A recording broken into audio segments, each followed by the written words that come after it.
Welcome our newcomers and our classroom teachers, our behavior specialists and school psychologists and counselors and nurses and bus drivers and instructional assistants, paraprofessionals, administrators, principals, vice principals, district folks, university friends, community agencies. My gosh, what an amazing turnout you guys have for this virtual experience you have put together. This will be my very first time joining the great people of Wisconsin for this timely and important conference, and I am honored to be your keynote for this event. I also recognize that I was supposed to be there with you in person, and I am coming to you live from Eugene, Oregon. And though I cannot be there in person, I'm so happy to be with you nonetheless. So when I agreed to be your keynote many months ago, I think it was October of last year that Jill and the team had reached out to me about this. I, as well as everyone else here, had no idea we would find ourselves at a time and place where we cannot be together in a world consumed by fear and anxiety about the safety and the health of our students and our colleagues and our friends and our families, and of the families of our students and colleagues and friends. So my task this morning is to offer you a place where we can reflect on the power of love, positivity, and support in the lives of all of the individuals, young and old, that you as educators touch. Even though we cannot be together, my hope is to create a space where you do not feel alone. Now, I was told by many friends and colleagues that you cannot give a keynote at a PBIS conference without first explaining what PBIS is, and that you cannot explain what PBIS is without showing a triangle. So this is me doing my due diligence of what is required and expected of a keynote. So I'm going to give my newcomers what I call the quick and dirty on what PBIS is, because you have the next few days filled with all the information you need to know. So PBIS is based on the public health model of prevention first, so that you have a better understanding of who actually needs more intensive supports. So from a healthcare model, you can think of your baby well checks or taking a child to the pediatrician. So when you take your child to the pediatrician, they do lots of preventative things. They check their ears and eyes, they give them vaccines. These are universal supports that ideally and hopefully are available to all children in this country. And so at that universal support of a well check, someone gets their eyes checked. And if everything looks good, you're good to go.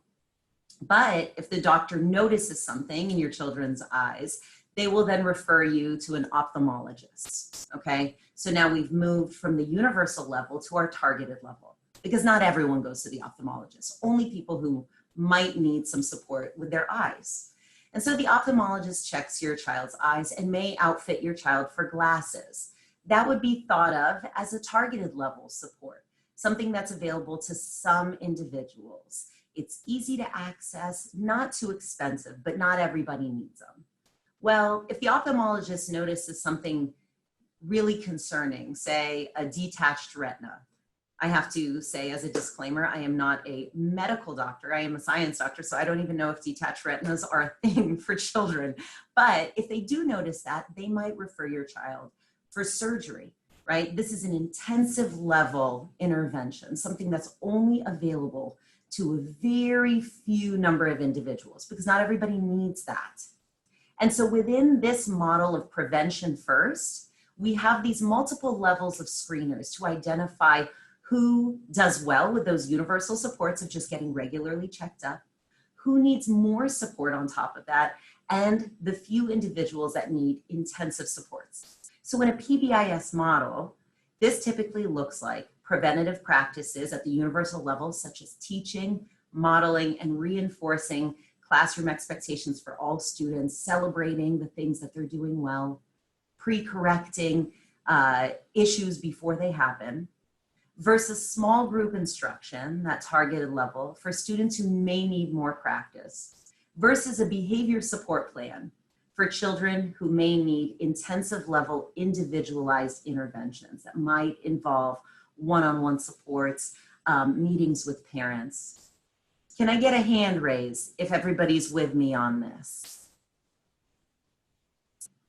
Ooh, you don't know what it looks like from my side, but the box that's saying hand raise is going off. So this is really good. I appreciate this feedback, because the saddest part about this is that I don't get to see all of your beautiful faces out there. So thank you for the interaction. I really appreciate it.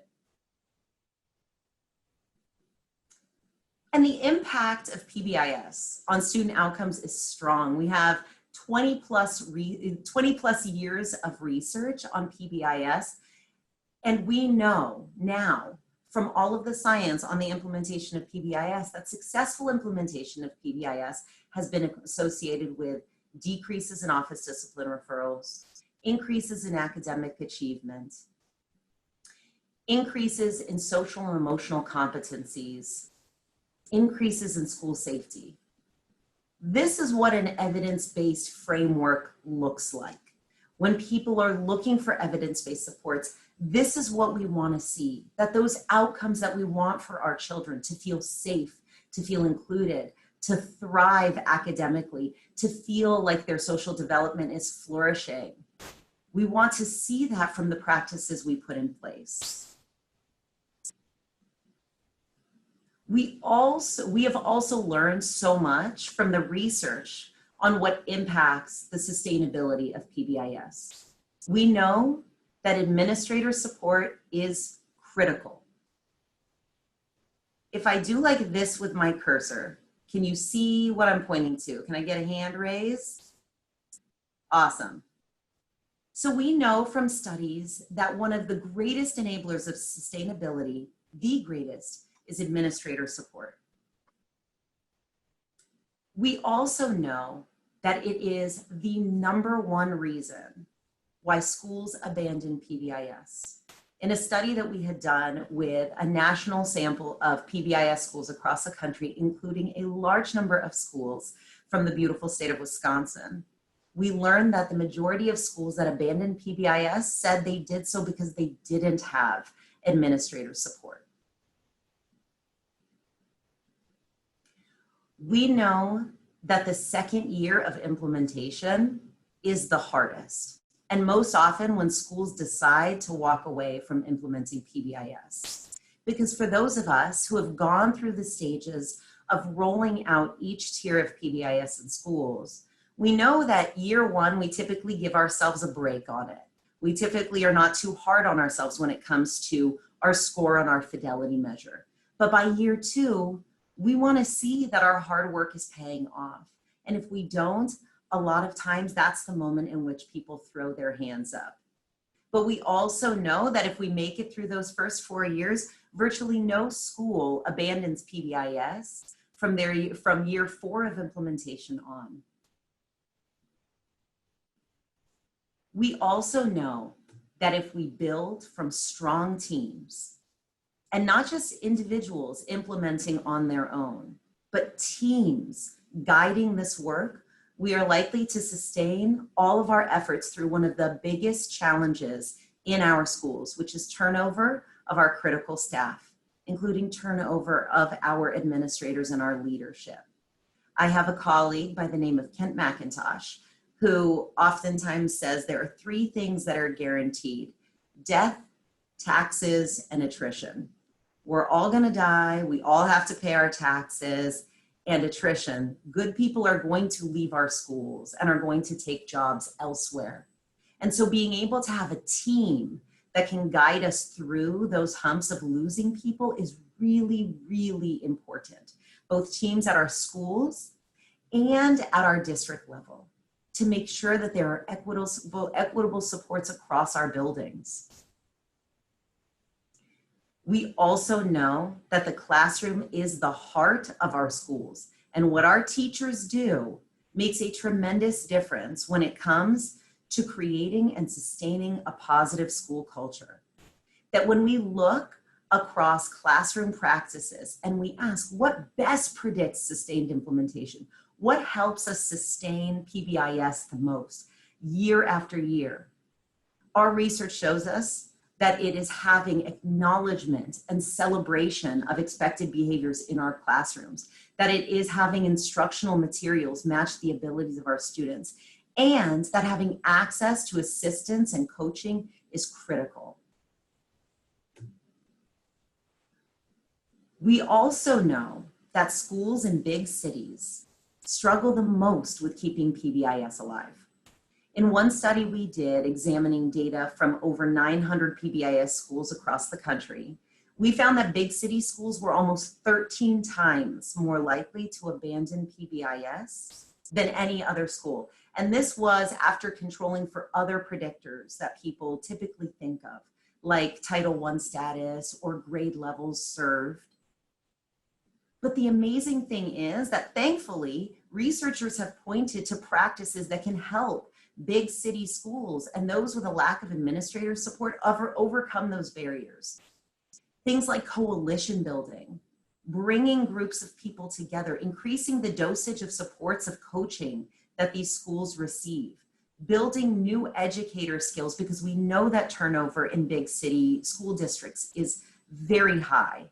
Having principal academies, this has been a huge thing in the research that we have done, where administrators have said, bring us together with other administrators from other buildings to find out what they're doing well. Networking across schools, even bringing teachers from different schools together to plan. Things like these are associated with the 5 key factors of sustaining PBIS.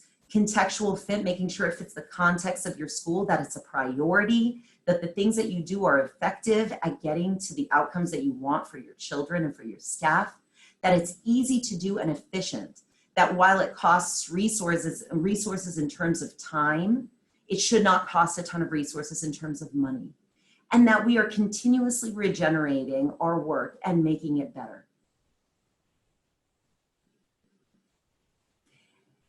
And that taken all together, when we have teams that lead the efforts in our schools, that gather input from their colleagues and communities and share data in a transparent, thoughtful, and critical way, when we invest in making classrooms the place where all of us would want to hang out, and when we plan for turnover, because we know it's going to happen, we can create positive school environments that are welcoming, supportive, and sustainable.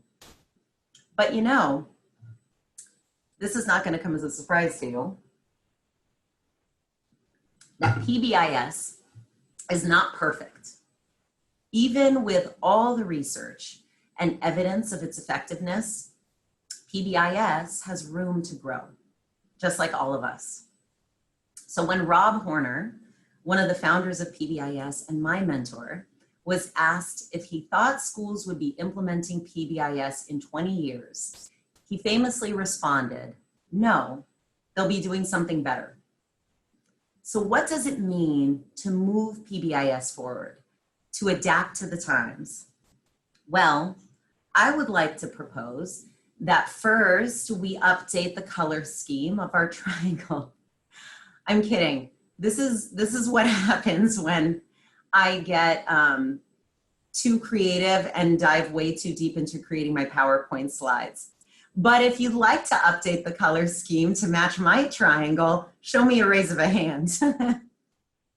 Oh, look at that. You can't see what I see, but I see that a lot of people agree. All right, but don't tell anybody. I know this is being recorded, but you know, just don't tattle on me that this is what I suggested. No. It's a more widely accepted understanding of the fact that for many of our students, the starting line is about 2 miles behind their peers, and their lane of the racetrack is filled with potholes. Raise your hands if you're with me on that.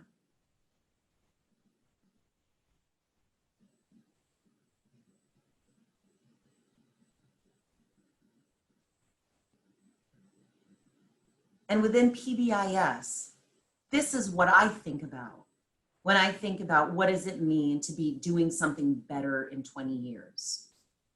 What does it mean to be moving PBIS forward? A more widely accepted understanding of what inequity looks like and the realities of the children in our buildings. And when I say widely accepted understanding, I mean that we are making progress. What were once thought of as tough conversations about racism and prejudice are now being led by the very people in this Zoom room. And we are examining our data in ways that we hadn't before.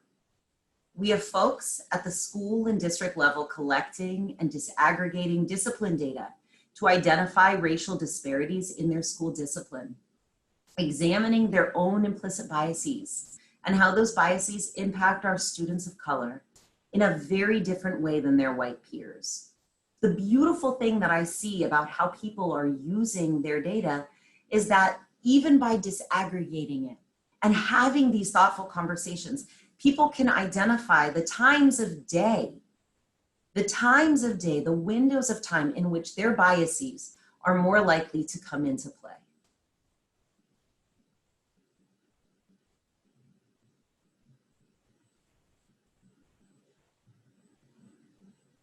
We have folks at the state level using statewide data to dispel myths around what leads to discipline disparities. They're teaching people about intersectionality, the intersection of race, poverty, gender, and disability status. Can I get a raise of hands if you're with me on this?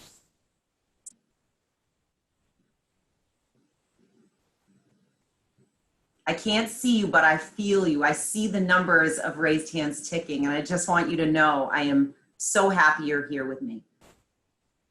So, if you go up to my colleague, Mark McKechnie, in my neighboring state, the state of Washington, and you say, these disparities are not because of race, they're because of poverty.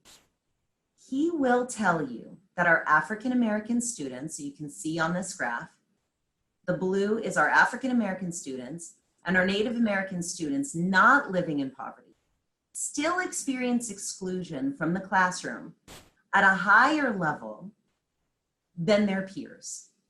But for our African-American and our Native American students living in poverty, things are far worse. So yes, it is about race, but being a student of color and living in poverty makes you more vulnerable to receiving disproportionate discipline.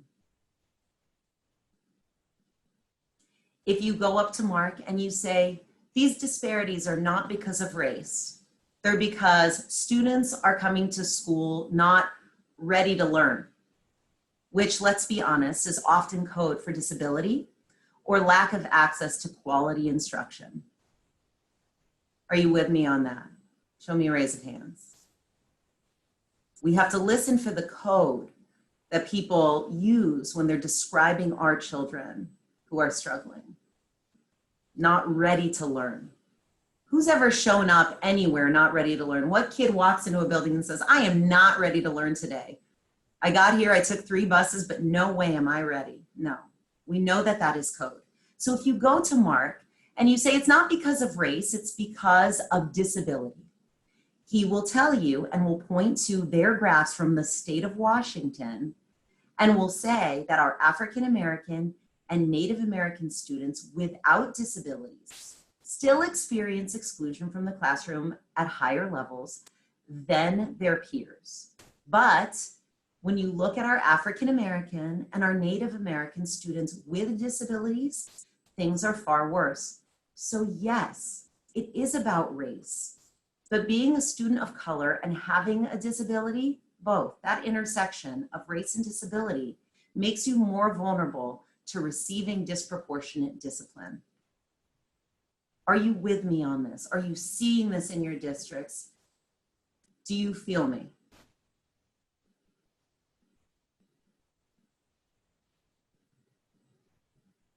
You get it. We get it. This is what it looks like to move this forward. These are not conversations we shy away from anymore because our students deserve better. And we're not just looking at the data, right? We're actually doing something about it. Schools and districts are engaging in courageous conversations around race to better inform their efforts towards achieving equity in schools, engaging families and students in these conversations too. We have folks identifying their own decision points that are more susceptible to the influence of implicit biases and creating strategies to address them. We have schools and districts making concerted efforts to replace punitive discipline measures with those that are instructional and restorative.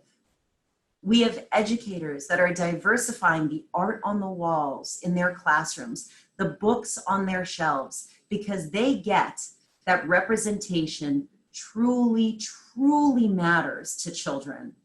I will tell you a personal anecdote. When I grew up, I remember the one image on the walls in my classrooms of someone with brown skin, for me, was the image of Michael Jordan with his arms out and his wingspan. Does anybody else remember that poster? Raise your hand. And that was the only image I remember as a child of someone in my classrooms, and this was honestly K through 12, that looked like my family, that looked like somebody that I understood that was a part of my community. The only image. And so we have teachers making an effort to make their classrooms much more representative of the children within their community.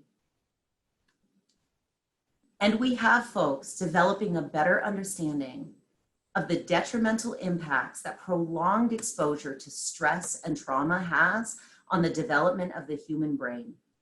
We are moving forward and we still have a ways to go, especially in our understanding of the brain. So as a scientist, I love these opportunities to bring brain science together with what you are all doing to support children, communities, families every single day. What we know from decades of brain research is that prolonged exposure to trauma triggers physiological changes in the brain. These changes can cause brain shrinkage, problems with memory, learning, and behavior. A child cannot learn to regulate emotions when living in a state of constant stress. It is physiologically impossible. Have you ever had a moment of stress or anxiety and someone said to you in that moment when you were panicking, calm down, you need to calm down? Has that ever worked? Did that ever make you feel instantly calm? Raise your hand if that ever worked for you. Nobody. Oh my gosh, my screen is blank. Yes, it is physiologically impossible for children to learn how to emotionally regulate, to regulate their emotions when they are living under constant stress.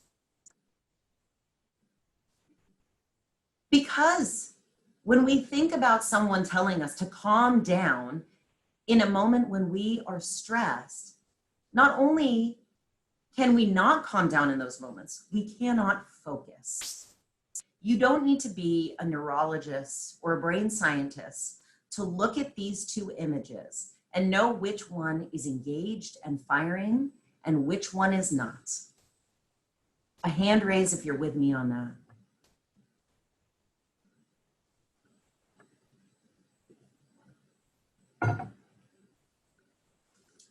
And you see it. You see it in your classrooms. And with our children, the impact of stress on their academic development often comes out in many different ways. And often we see them act out or lash out or refuse to work. And what might be seen at face value as acts of defiance are often cries for help, because children, just like many adults, struggle with knowing how to ask for help.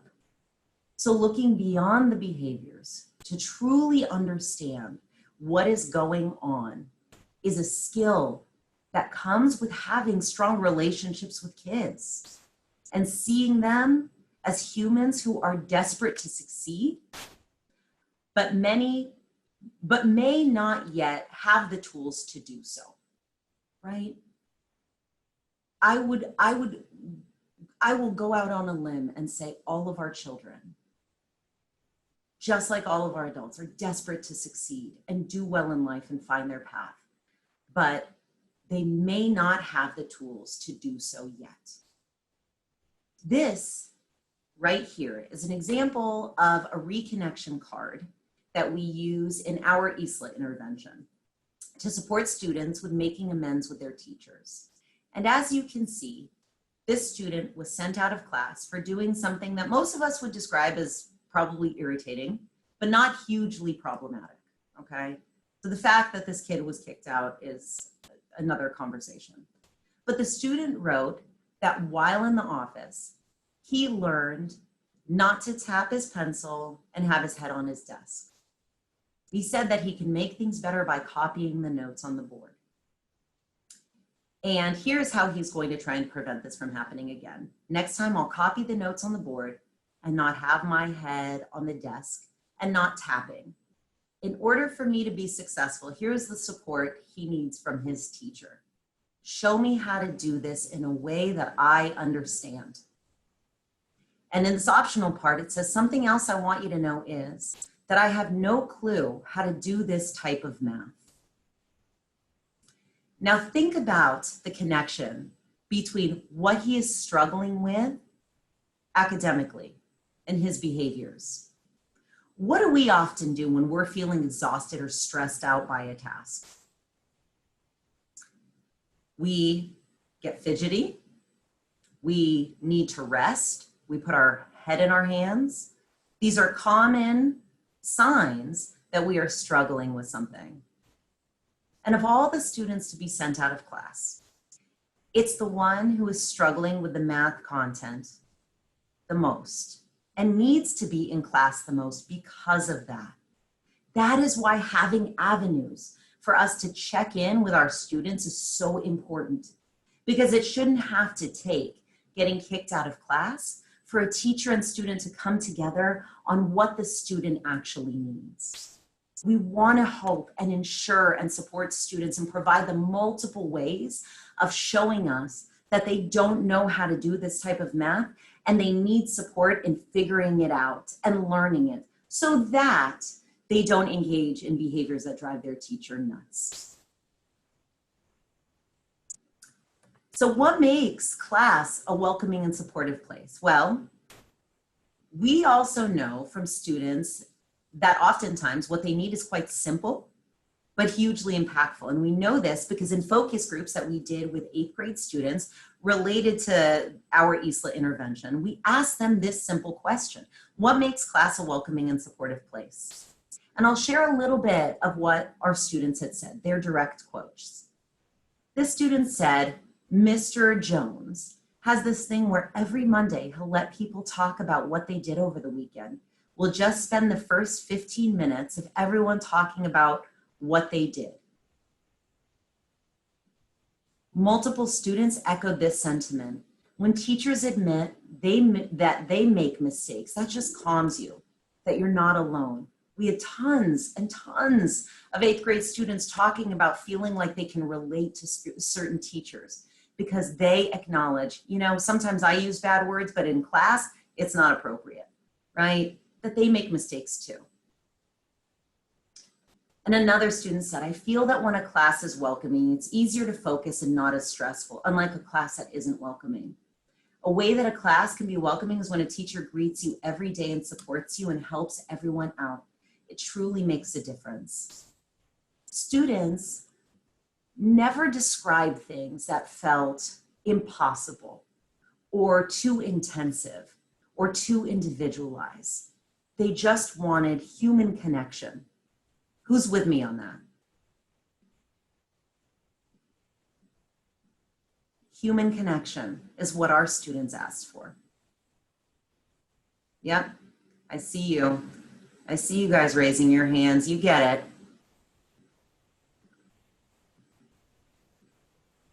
And this is the remarkable thing, going back to the human brain. When you think of those images that I showed, it can be jarring and painful in understanding what happens when students are living with stress and trauma. But the remarkable thing about the human brain and about human connection is that the human brain has the ability to heal damage. How might you ask? Through human interactions.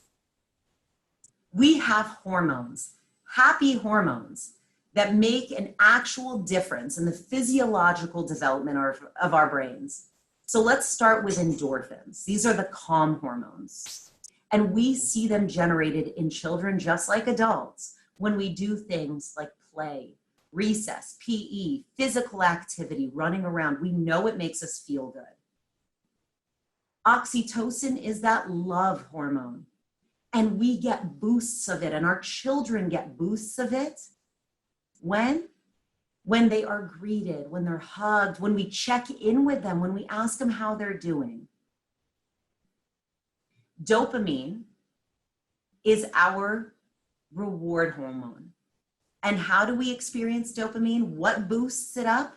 Things like verbal praise, acknowledgement, celebrating students' work, seeing your work around the classroom. Food is a huge dopamine booster. That is why it is so critical for us to make sure that our children are well fed, because dopamine makes a huge difference in healing that stressed out brain and helping children focus. We know it in our own experiences and as adults. And finally, serotonin. This is the willpower hormone. And what brings this about? What triggers it? Dynamic, fun instruction where students feel engaged, successful, and the classroom puts them in a good mood, where they want to work hard because they have a teacher that has set high expectations for them and has made them feel like they can actually meet those expectations. What you do makes a meaningful difference for all of our students. And for our students living with stress and trauma, it makes a physiological difference. Raise your hand if you are with me on this.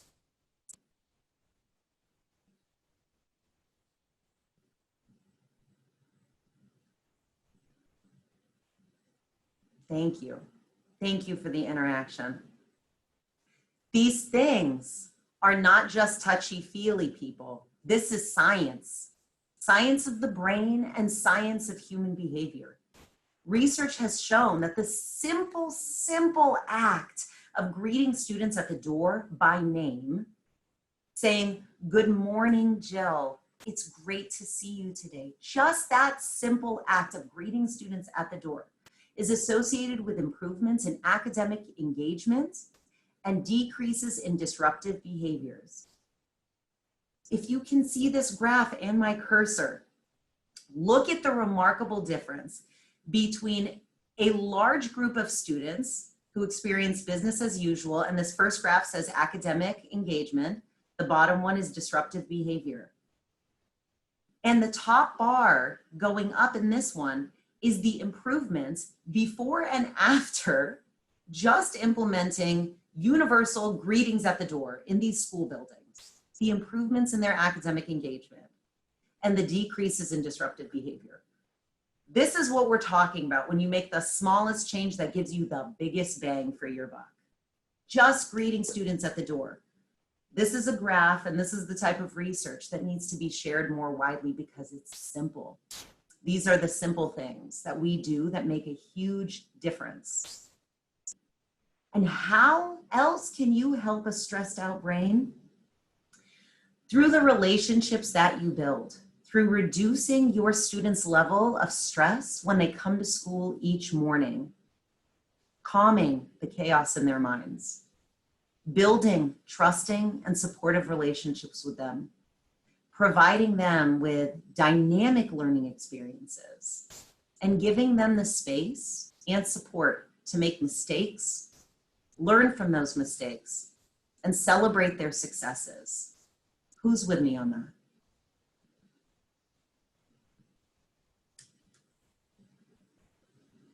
Treating children the way that we would want to be treated and the way that we would want our own children, our own babies, to be treated by other adults.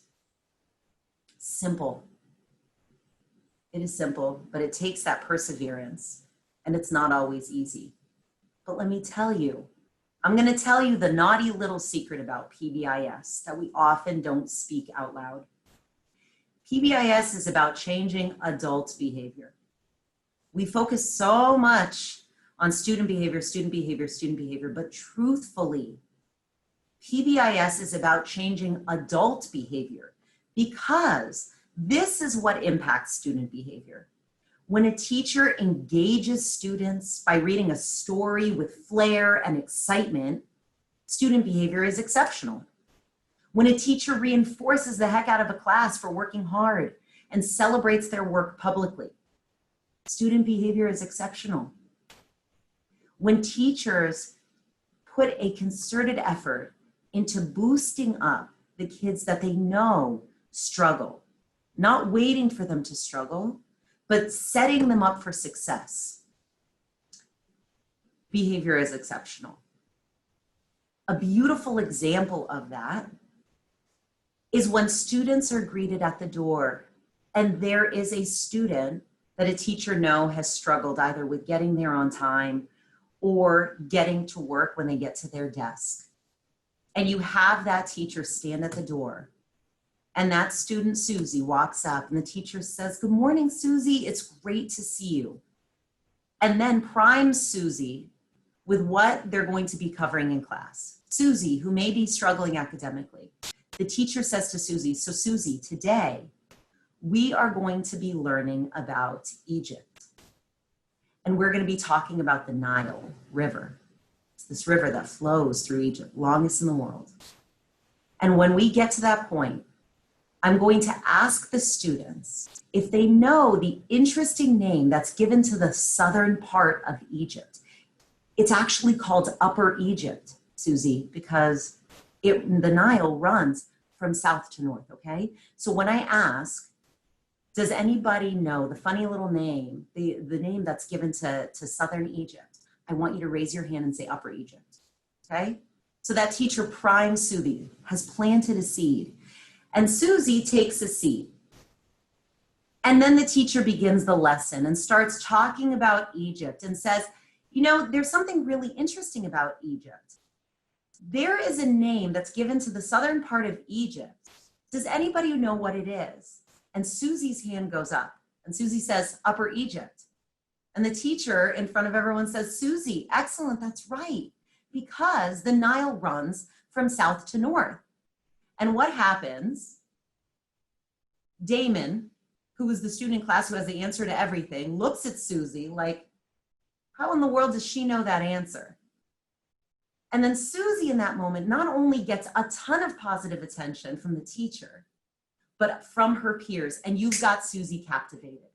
These are the beautiful things that I have seen in classrooms in which I sit and observe and watch teachers do remarkable stuff to engage the Susies of our class and set them up for success, not waiting for there to be a problem, because now Susie is hooked and she trusts you and she feels supported and she feels success in that class. And whatever Susie might have experienced before she walked in that door has now been washed away. Can I get a hand raise for anybody that's with me on that?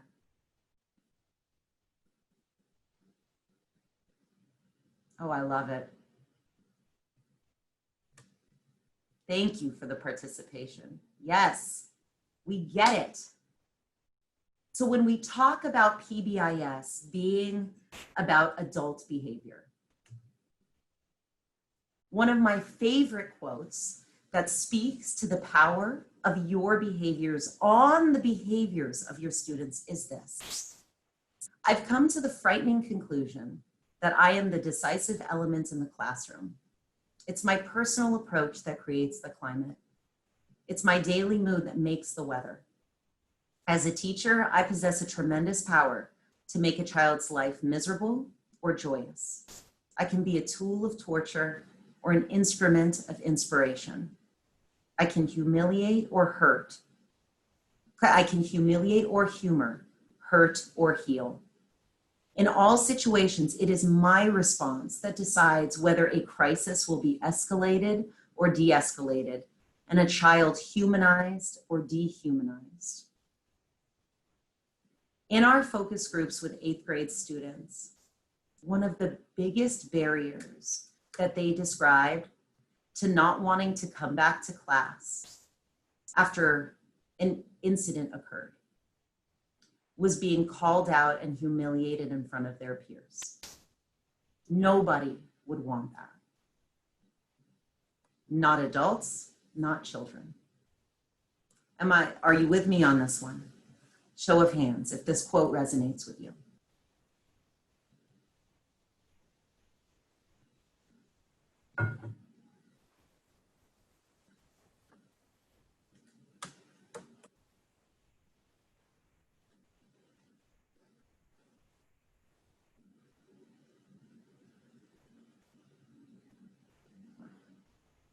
Thank you. I witnessed the power of human behavior and the impact of a loving, supportive adult on the children in our classroom not too long ago. I witnessed this with my very eyes when I was visiting a school in a tiny, tiny, tiny town in South Georgia just a few months ago. I think maybe a month and a half before we all went into quarantine. I did an observation in Miss Berry's 3rd grade class, and what I saw brought all of the science we know to life. So when I walked into Miss Berry's class, she was finishing up a story about Rosa Parks. And Miss Berry was describing to the students how people thought that Rosa Parks had magic, that she was magical.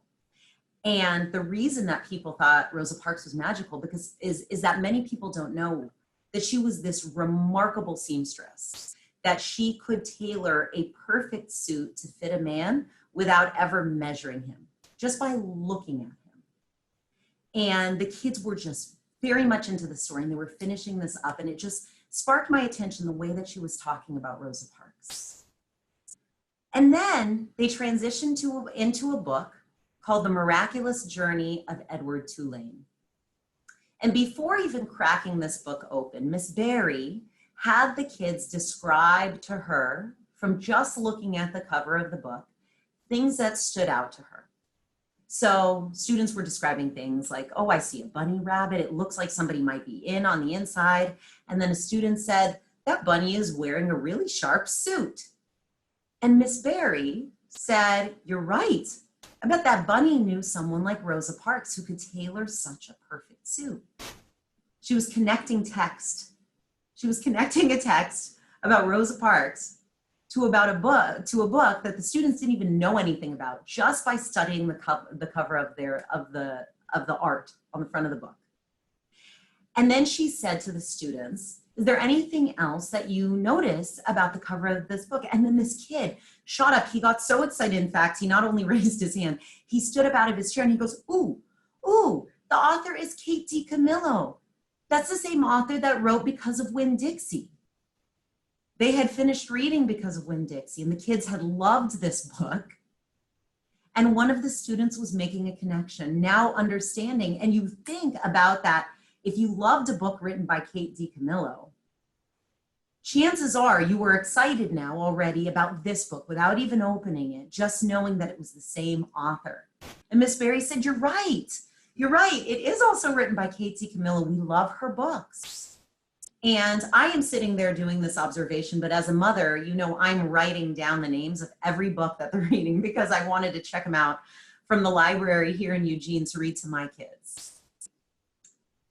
And they were reading. She was having kids take turns reading, and then they were partnering, reading to each other.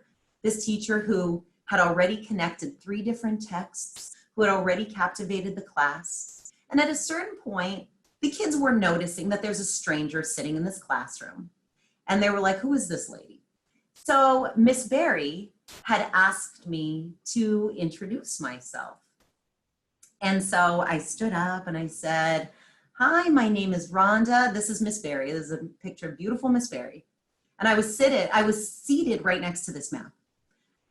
I said, "My name is Rhonda, and I am here just checking out awesome classrooms. And I live in Oregon. Do you guys know where Oregon is?" I stood up and I pointed to the map and I said, "Here's Oregon." And I drew a line with my finger from Oregon to Georgia to show them how I flew there.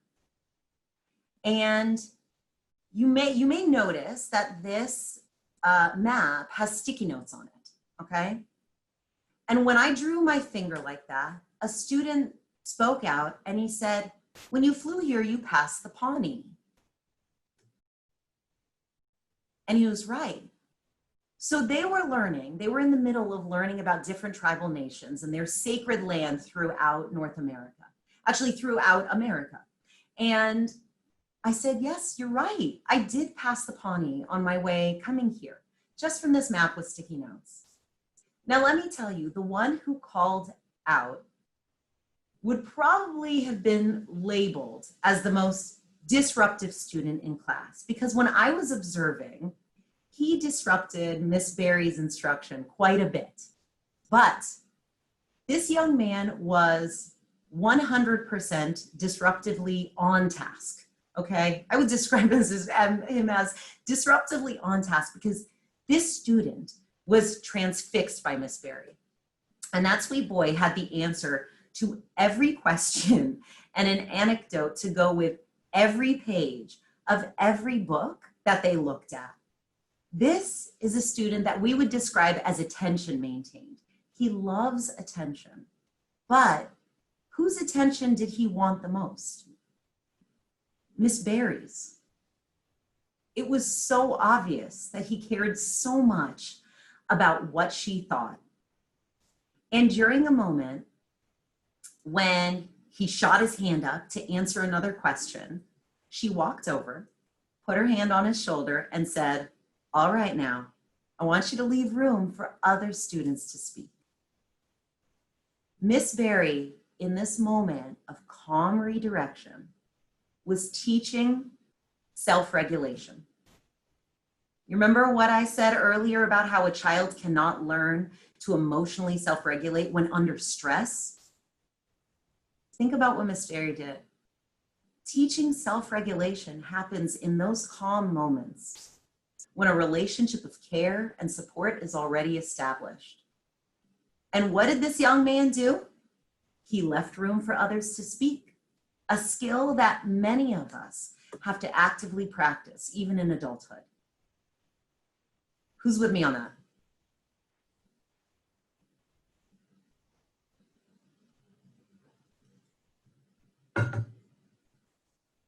You guys are all going to be brain scientists after this, because you get it. This is how we teach those critical skills like emotional self-regulation in those calm, trusted moments. I told Miss Berry that when I was watching him watch her, I thought to myself, he found his person. He found his person. Every child, big and small, needs that person that sees beyond their behavior. Children need this validation. Every child wants to know, am I acceptable? Can I trust you with my big feelings? Do you respect me even though I'm little? Do you see my light even when I'm not shining it? And will you love me through it all? Show of hands, who's with me on that? And it's not just every child that wants to know that. We want to know that too. Us adults, from our partners, from our colleagues, from our friends. We want our students, just like we want our children at home, to know that the answer to these questions is always yes. Always yes. So I want you to think about who your person was when you were a kid.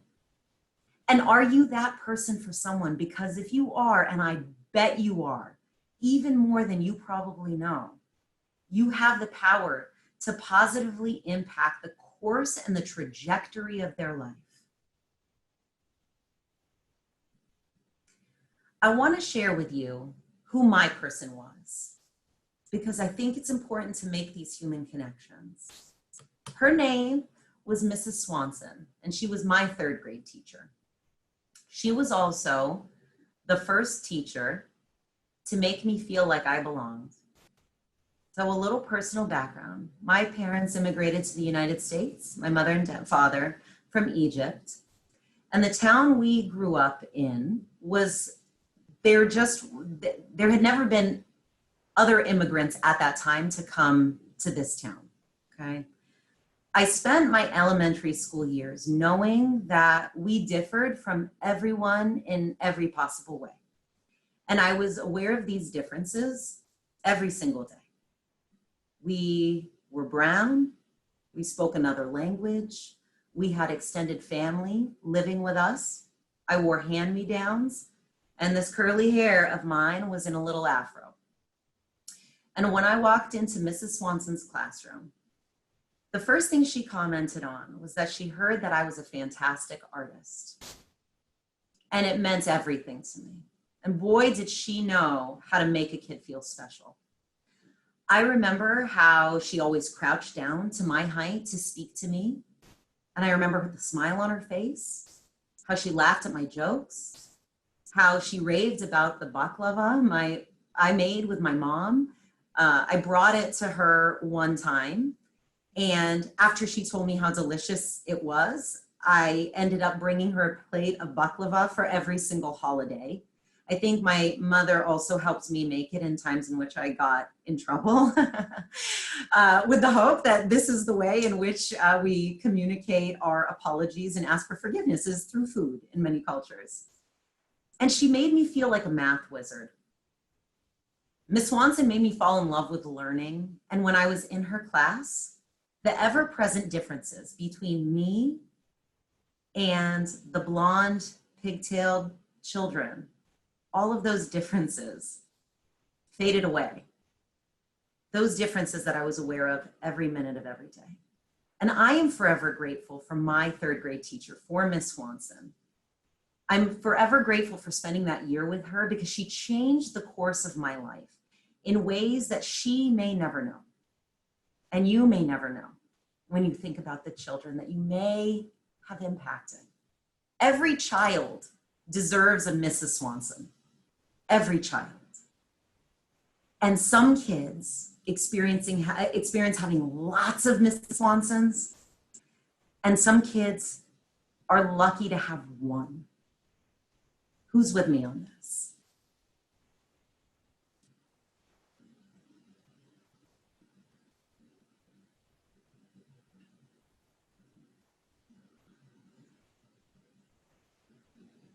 Thank you.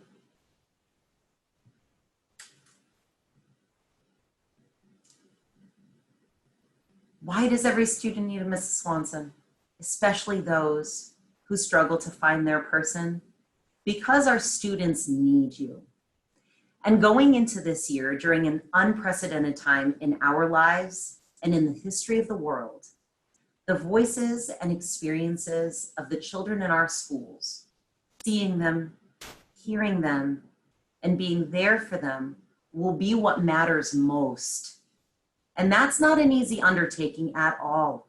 And I acknowledge that and will acknowledge that over and over. It is not an easy undertaking. Students are going to be coming back to you, experiencing this trauma that we are all going through collectively. They will have experienced it in many different ways, from children who have the privilege of their parents being able to work from home and be with them and support them through their learning, to the children who have been left by themselves day in and day out because their parents are essential workers, or they are single parents and they work in grocery stores.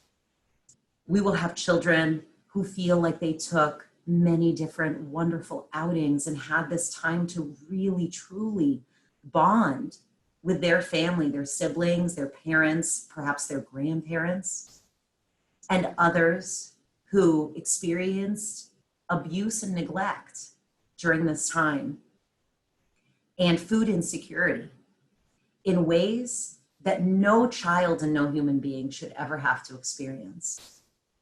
What you are going into is not an easy undertaking at all, because we know from global statistics also that it is not just our children and our students' mental health and well-being that has been impacted by this global pandemic and by the racial injustices that we're witnessing across our nation every day.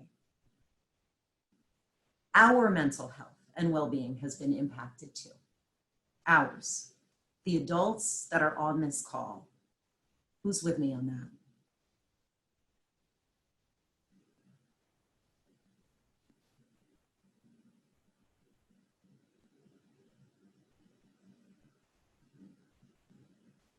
I can't see you, but I see you and I feel you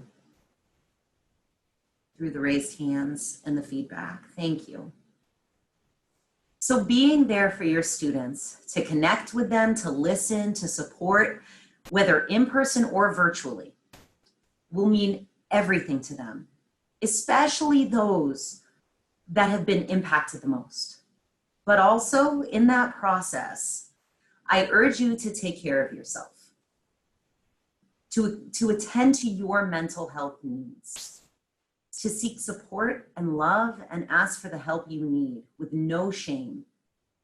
Because let me tell you personally, as a woman of color and the daughter of immigrants to this country and a Muslim American, I can say from personal experience that discussing mental health needs within my community has historically been seen as taboo, a no-no, something that you do not do because you do not want to seem weak or fragile or be seen as a whiner. And you most certainly do not want to play into stereotypes others might have about you and your community. Who here has experienced or felt the shame around discussing openly mental health needs?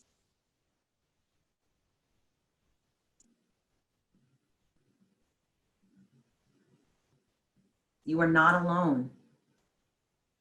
You're not alone in that.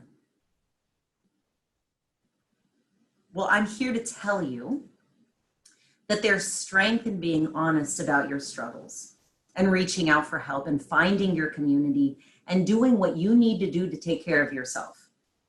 It is powerful because when we speak about it, we often move others to do the same for themselves.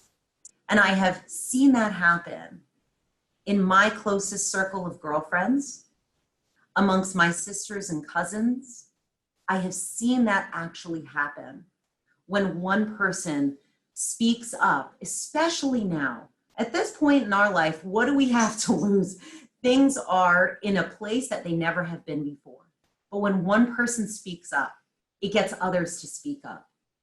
And when one person says, I'm actually going to look for a therapist, it gets others to talk openly about these things that we have treated as shameful, that are not shameful.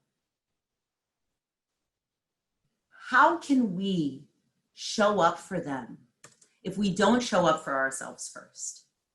That is an impossibility. Raise your hand if you're with me on that.